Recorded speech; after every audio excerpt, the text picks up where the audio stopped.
Prime Minister Modi addressed the 41st United States-India Business Council meet in Washington. He made a big pitch in his address to business honchos. Now, Modi claimed that his government had brought down corruption by improving macroeconomic policies. And at the CEO's roundtable, he also said that India had improved the ease of doing business. Observing that the world needs a new engine of growth, Modi said that India is poised to contribute as the new engine of global growth, and asserted that a larger Indian economy has multiple benefits for the entire world. Modi also exuded confidence that Indo-US partnership would benefit both countries.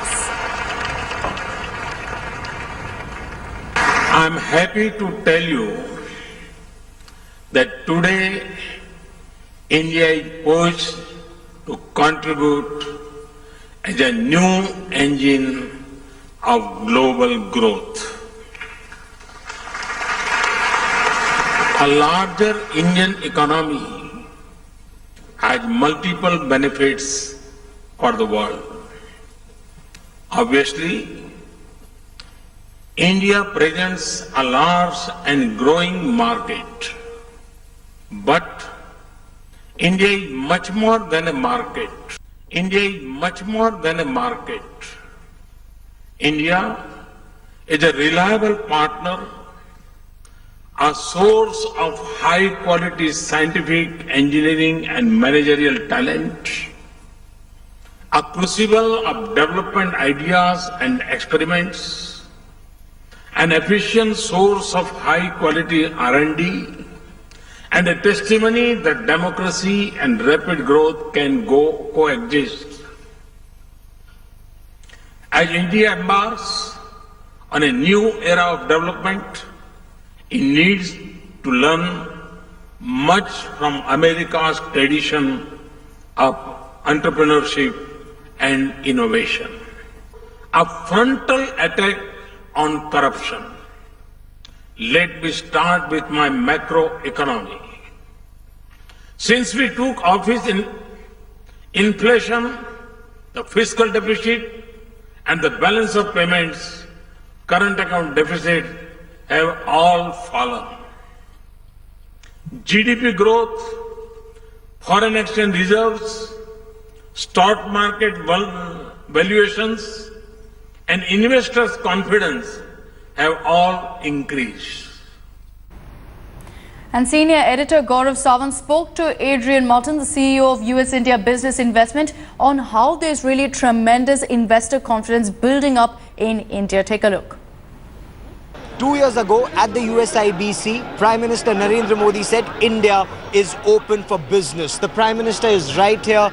Now he's saying that ease of business index, India is improving. With me is Adrian Moulton, the CEO of Sanam S4. You're helping American businesses set up in India. What did the Prime Minister say that was different from what he said 2 years ago? I think what the Prime Minister's outlined this evening is that a number of the policies he put in place are actually delivering.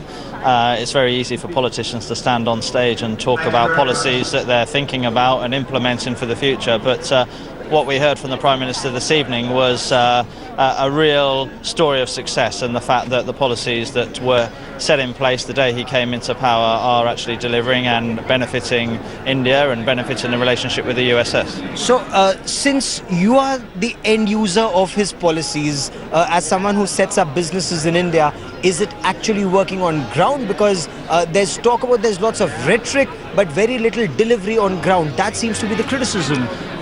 India's got a long journey to go on, really, to become a country that ranks in the top 50, top 100 ease of doing business. And the Prime Minister is very aware of that. And I think his goals are not unrealistic. We certainly see, helping the companies that we're bringing into the India market, that there are easier paths to success. They are able to establish businesses more easily, and the recent bill that's been passed specifically about the bankruptcy bill will help businesses turn around quicker, and those that don't succeed will be able to thrive under new ownership. Now, even as we speak, the Prime Minister is having dinner with the top CEOs of United States of America and India. What is it that the CEOs want to hear from Prime Minister Narendra Modi at this stage? I think the key message is that the US wants consistency.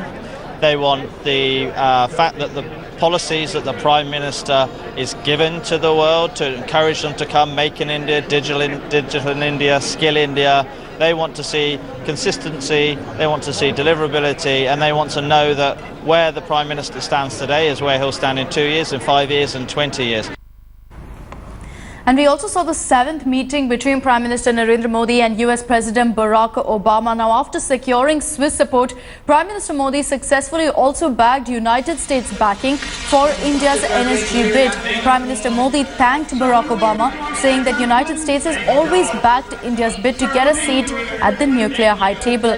Other issues discussed at the meeting included economic relations, cybersecurity and clean technology. Outlining the need to strengthen ties further, President Barack Obama said that wider cooperation between India and United States will be helpful for developing countries of the world. US President Barack Obama told Prime Minister Narendra Modi, US welcomes India's imminent entry into the missile technology control regime. This, India hopes, will be an enabler for it to enter the nuclear suppliers group and later the Wassenaar arrangement and the Australia group. But will China continue to be a stumbling block? India, the United States and rest of the stakeholders appear to be on the same page. Will China be the only power that will stand in India's way of development? That remains the big question. With cameraman Kirpal Singh in Washington DC, Gaurav Sawant for India Today. And India Today's senior editor Gaurav Sawant also spoke to the US Assistant Secretary of State for South and Central Asia, Nisha Desai Biswal. They discussed Modi-Obama's personal chemistry finally turning into clear, concrete investment deals. Listen in. Ma'am, welcome on India Today.